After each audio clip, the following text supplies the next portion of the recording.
اگر آسمان اس کے سر پر گرتا تب بھی اس کی یہ حالت نہ ہوتی جو اس وقت ہوئی تھی۔ جھگڑا؟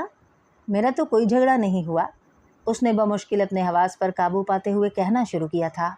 اور امامہ نے خود مجھ سے کہا تھا کہ وہ سعیدہ اماں کے گھر رہنا چاہتی ہے، اور میں تو پچھلے 4 دنوں سے کہیں… وہ بات کرتے کرتے رک گیا۔ اس نے امامہ کی سسکی سنی تھی۔ اس نے بے اختیار گردن موڑ کر امامہ کو دیکھا۔ وہ اپنا ناک رگڑ رہی تھی۔ کلثوم آنٹی اور ڈاکٹر صاحب بھی اس کی طرف متوجہ ہوئے۔ سالار بات جاری نہیں رکھ سکا۔ کلثوم آنٹی اٹھ کر اس کے پاس آ کر اسے دلاسا دینے لگی۔ وہ ہکا بکا بیٹھا رہا۔ ڈاکٹر صفت علی نے ملازم کو پانی لانے کے لیے کہا۔ سالار کو کچھ سمجھ میں نہیں آ رہا تھا، لیکن اس وقت وہاں اپنی صفائیاں دینے اور وضاحت کرنے کا موقع نہیں تھا۔ وہ چپ چاپ بیٹھا اسے دیکھتا رہا اور سوچتا رہا۔ وہ الو کا پٹھا ہے، کیونکہ پچھلے 4 دن سے اس کی چھٹی حص جو سگنلز بار بار دے رہی تھی وہ بالکل ٹھیک تھے۔ صرف اس نے خوش فہمی اور بے پرواہی کا مظاہرہ کیا تھا۔ 5-10 منٹ کے بعد سب کچھ نارمل ہو گیا۔ ڈاکٹر صاحب تقریباً آدھے گھنٹے تک سالار کو سمجھاتے رہے۔ وہ خاموشی سے سر ہلاتے ہوئے ان کی باتیں سنتا رہا۔ اس کے برابر بیٹھی امامہ کو بے حد ندامت ہو رہی تھی۔ اس کے بعد سالار کا اکیلے میں سامنا کرنا مشکل تھا، یہ اس سے بہتر کوئی نہیں سمجھ سکتا تھا۔ آدھے گھنٹے کے بعد دونوں وہاں سے رخصت ہو کر گاڑی میں بیٹھ گئے۔ گاڑی صفت علی کے گھر کے گیٹ سے باہر نکلتے ہی امامہ نے اسے کہتے سنا، مجھے یقین نہیں آ رہا، میں یقین نہیں کر سکتا۔ اسے اس سے اسی رد عمل کی توقع تھی۔ وہ ونڈ اسکرین سے نظر آتی ہوئی سڑک پر نظریں جمائے بیٹھی اس وقت بے حد نروس ہو رہی تھی۔ میں تم پر طنز کرتا ہوں، تم سے ٹھیک سے بات نہیں کرتا، تمہیں بتائے بغیر جاتا ہوں، تمہیں سعیدہ اماں کے گھر چھوڑ گیا تھا، جھگڑا کیا، تم نے لوگوں سے جھوٹ بولا۔ امامہ نے بے اختیار اسے دیکھا۔ وہ جھوٹ کا لفظ استعمال نہ کرتا تو اسے اتنا برا نہ لگتا۔ میں نے جھوٹ نہیں بولا، اس نے بے حد خفگی سے کہا۔ میں تم پر طنز کرتا ہوں؟ سالار کی آواز میں تیزی آ گئی۔ تم نے اس رات میری اندھیرے میں سونے کی عادت کو عجیب کہا۔ وہ بے یقینی سے اس کا منہ دیکھتا رہ گیا۔ وہ طنز تھا، وہ تو بس ایسے ہی ایک بات تھی، مگر مجھے اچھی نہیں لگی۔ تم نے بھی تو جواباً میری روشنی میں سونے کی عادت کو عجوبہ کہا تھا۔ وہ اس بار چپ رہی۔ سالار واقعی بہت زیادہ ناراض ہو رہا تھا، اور میں تم سے ٹھیک سے بات نہیں کرتا۔ وہ اگلے الزام پر آیا۔ مجھے لگا تھا، اس نے اس بار مدافعانہ انداز میں کہا۔ لگا تھا؟ وہ مزید خفا ہوا۔ تمہیں صرف لگا اور تم نے سیدھا ڈاکٹر صاحب سے جا کر کہہ دیا۔ میں نے ان سے کچھ نہیں کہا، سعیدہ اماں نے سب کچھ کہا تھا، اس نے وضاحت کی۔ وہ چند لمحے صدمے کے مارے کچھ بول ہی نہیں سکا۔ یعنی تم نے ان سے بھی یہ سب کچھ کہا ہے؟ وہ چپ رہی۔ وہ ہونٹ کاٹنے لگا۔ اسے اب سعیدہ اماں کی اس رات کی بے رخی کی وجہ سمجھ میں آ رہی تھی۔ اور میں کہاں جاتا ہوں جس کے بارے میں نے تمہیں نہیں بتایا؟ سالار کو یاد آیا۔ تم سحری کے وقت مجھے بتا کر گئے؟ سالار اس کا چہرہ دیکھ کر رہ گیا۔ امامہ میں مسجد جاتا ہوں اس وقت فرقان کے ساتھ، اس کے بعد جم اور پھر واپس گھر آ جاتا ہوں۔ اب میں مسجد بھی تمہیں بتا کر جایا کروں؟ وہ جھنجھلایا تھا۔ مجھے کیا پتا تم اتنی صبح کہاں جاتے ہو، مجھے تو اپسیٹ ہونا ہی تھا، امامہ نے کہا۔ اس کی وضاحت پر وہ مزید تب گیا۔ تمہارا کیا خیال ہے کہ میں رمضان میں سحری کے وقت کہاں جا سکتا ہوں؟ کسی نائٹ کلب یا کسی گرل فرینڈ سے ملنے؟ کوئی احمق بھی جان سکتا ہے کہ میں کہاں جا سکتا ہوں۔ وہ احمق کے لفظ پر بری طرح تل ملائی۔ ٹھیک ہے، میں واقعی احمق ہوں، بس۔ اور سعیدہ اماں کے گھر میں رہنے کا تم نے کہا تھا نا؟ اور کون سا جھگڑا ہوا تھا ہمارا؟ وہ خاموش رہی۔ اتنے زیادہ جھوٹ بولنے کی کیا ضرورت تھی تمہیں؟ وہ اس بار اس کی بات پر روحان سی ہو گئی۔ بار بار جھوٹا مت کہو امامہ، جو جھوٹ ہے میں اسے جھوٹ ہی کہوں گا۔ تم نے ڈاکٹر صاحب کے سامنے مجھے منہ دکھانے کے قابل نہیں چھوڑا۔ کیا سوچ رہے ہوں گے وہ میرے بارے میں؟ وہ واقعی بری طرح اپسیٹ تھا۔ اچھا اب یہ سب ختم کرو۔ اس نے امامہ کے گالوں پر یکدم بہنے والے آنسو دیکھ لیے تھے۔ وہ بری طرح جھنجھلایا تھا۔ ہم جس ایشو پر بات کر رہے ہیں امامہ، اس میں رونے دھونے کی کوئی ضرورت نہیں ہے۔ وہ روتی رہی۔ یہ ٹھیک نہیں ہے امامہ، تم نے ڈاکٹر صاحب کے گھر پر بھی یہی کیا تھا میرے ساتھ۔ اس کا غصہ ٹھنڈا پڑنے لگا تھا، لیکن جھنجھلاہٹ بڑھ گئی تھی۔ جو کچھ بھی تھا وہ اس کی شادی کا چوتھا دن تھا، اور وہ 1 گھنٹے میں دوسری بار یوں زارو زار رو رہی تھی۔ اس کی جگہ کوئی بھی لڑکی یوں رو رہی ہوتی تو وہ پریشان ہوتا۔ یہ تو خیر امامہ تھی، وہ بے اختیار نرم پڑا۔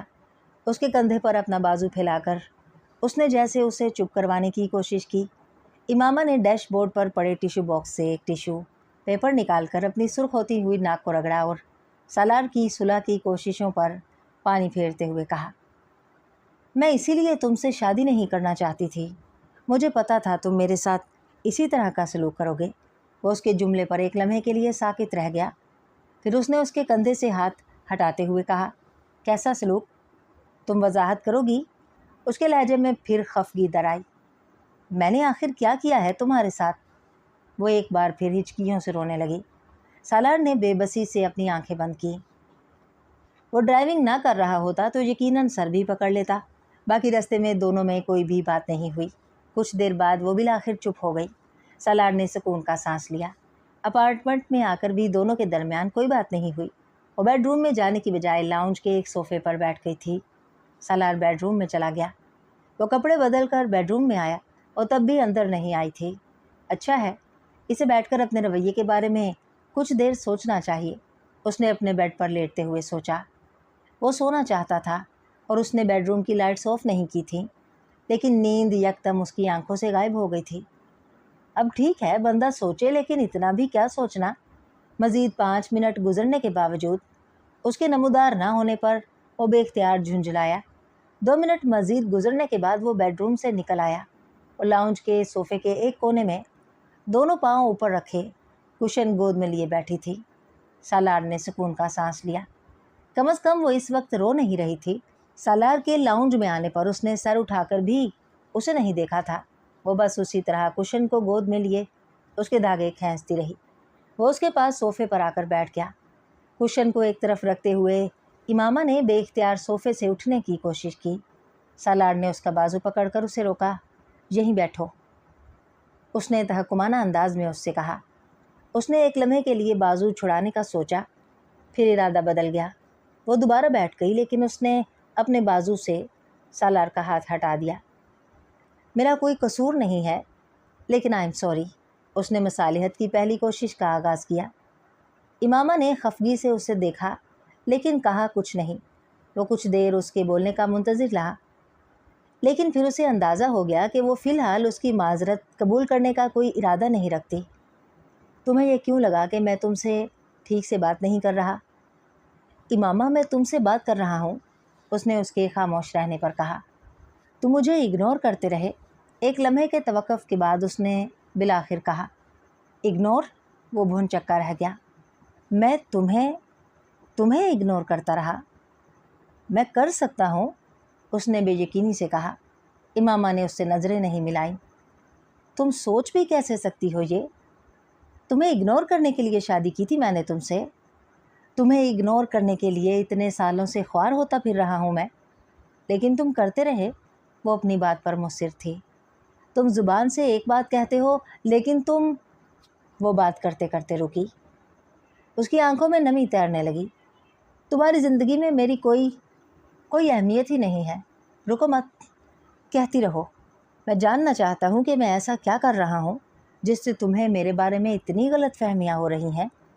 اس نے اس کی آنکھوں کی نمی کو نظر انداز کرتے ہوئے بے حد سنجیدگی سے کہا، میں نے تمہیں صبح مسجد جاتے ہوئے نہیں بتایا، آفس جاتے ہوئے بھی نہیں بتایا، اور اس نے گفتگو شروع کرنے کے لیے اسے کیوں دی۔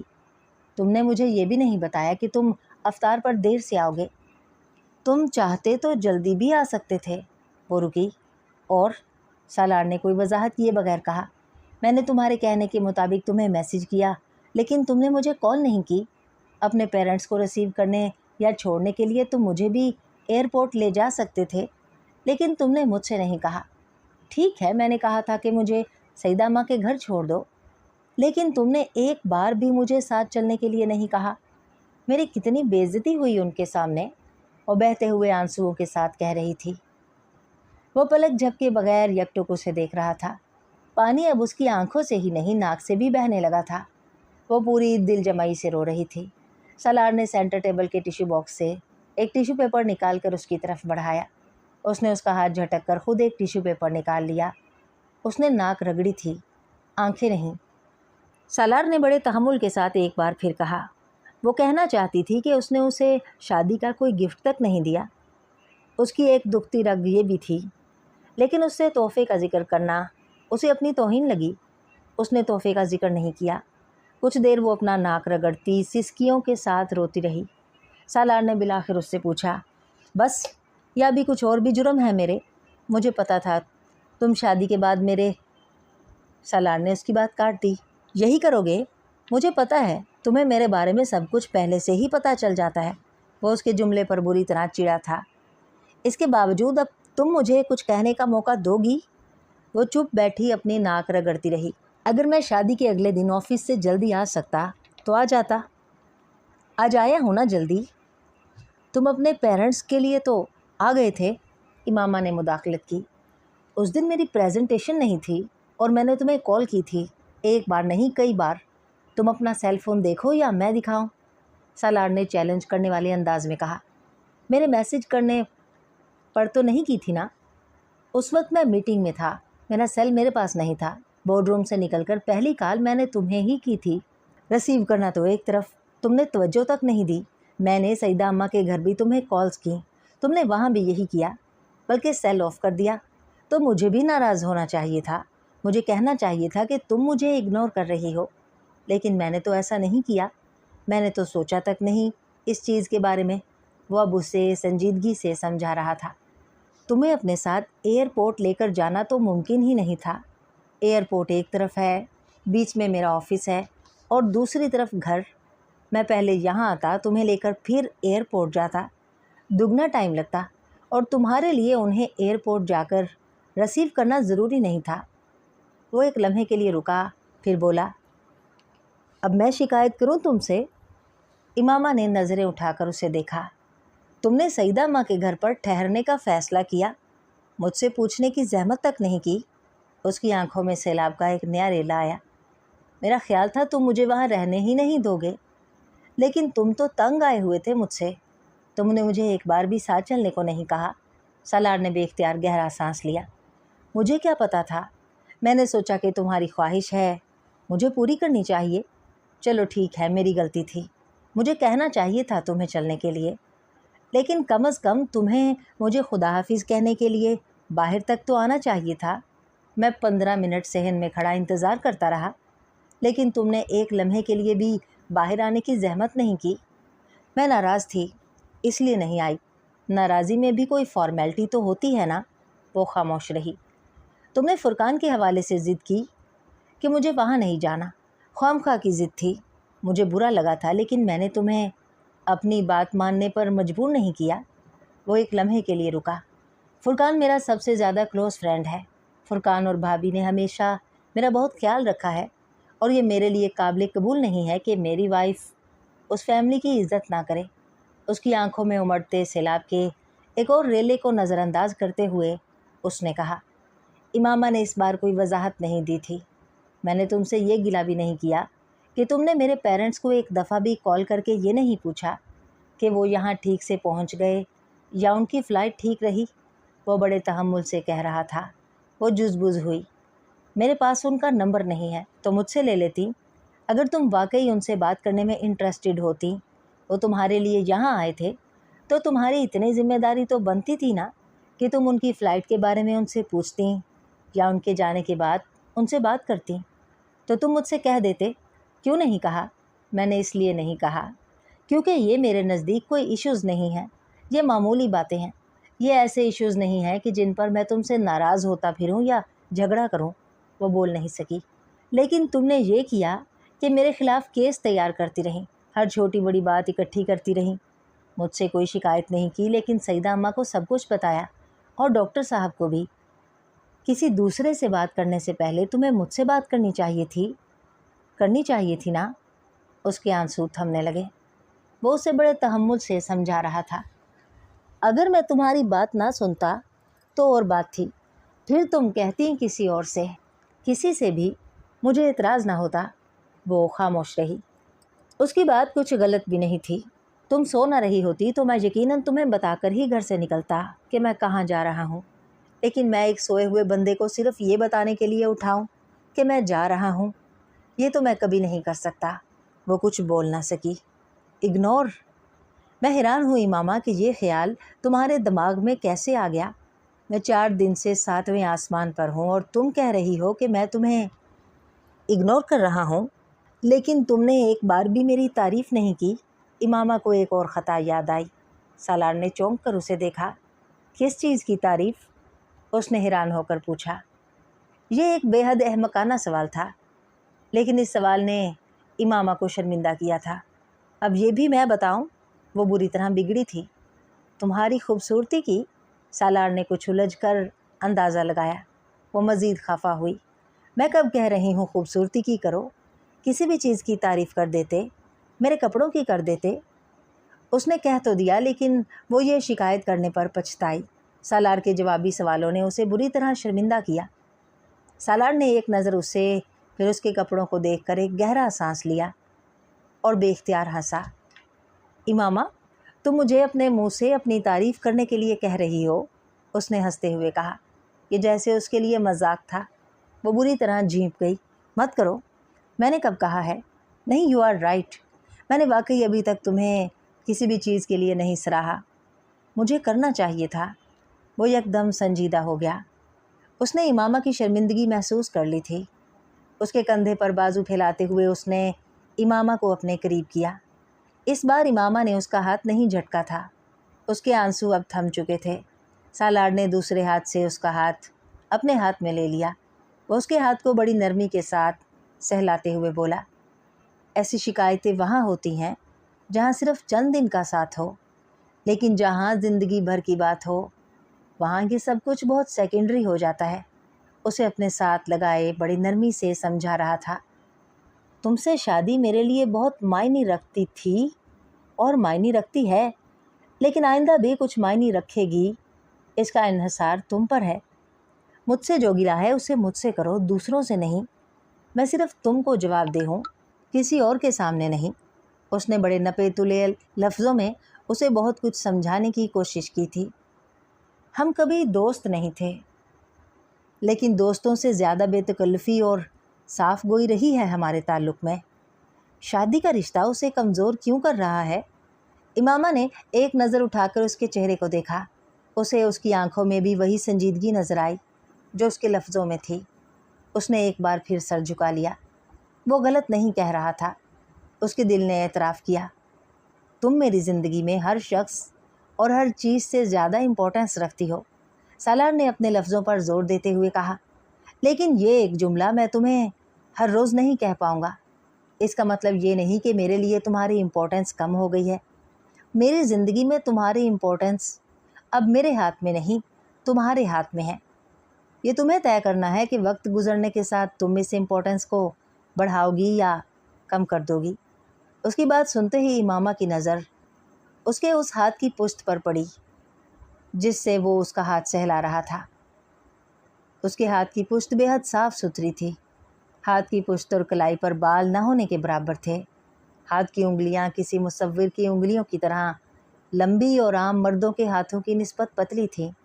اس کے ہاتھوں کی پشت پر سبز اور نیلی رگیں بہت نمایاں طور پر نظر آ رہی تھیں۔ اس کی کلائی پر رسٹ واچ کا ہلکا سا نشان تھا۔ وہ یقیناً بہت باقاعدگی سے رسٹ واچ پہنتا تھا۔ وہ آج پہلی بار اس کے ہاتھ کو اتنے غور سے دیکھ رہی تھی۔ اسے اس کے ہاتھ بہت اچھے لگے۔ اس کا دل کچھ اور موم ہوا۔ اس کی توجہ کہاں تھی؟ سالار کو اندازہ نہیں ہو سکا۔ وہ اسے اسی طرح سنجیدگی سے سمجھا رہا تھا۔ محبت یا شادی کا مطلب یہ نہیں ہوتا کہ دونوں پارٹنرز ایک دوسرے کو اپنے اپنے ہاتھ کی مٹھی میں بند کر کے رکھنا شروع کر دیں۔ اس سے رشتے مضبوط نہیں ہوتے، دم گھٹنے لگتا ہے۔ ایک دوسرے کو سپیس دینا، ایک دوسرے کی انفرادی حیثیت کو تسلیم کرنا، ایک دوسرے کی آزادی کے حق کا احترام کرنا بہت ضروری ہے۔ امامہ نے گردن موڑ کر اس کا چہرہ دیکھا۔ وہ اب بے حد سنجیدہ تھا۔ ہم دونوں اگر صرف ایک دوسرے کے عیب اور کوتاہیاں ڈھونڈتے رہیں گے تو بہت جلد ہمارے دل سے ایک دوسرے کے لیے عزت اور لحاظ ختم ہو جائے گا۔ کسی رشتے کو کتنی بھی محبت سے باندھا گیا ہو، اگر عزت اور لحاظ چلا جائے تو محبت بھی چلی جاتی ہے۔ یہ دونوں چیزیں محبت کے گھر کی 4 دیواری ہیں۔ 4 دیواری ختم ہو جائے تو گھر کا بچانا بڑا مشکل ہے۔ امامہ نے بڑی حیرانی سے اسے دیکھا۔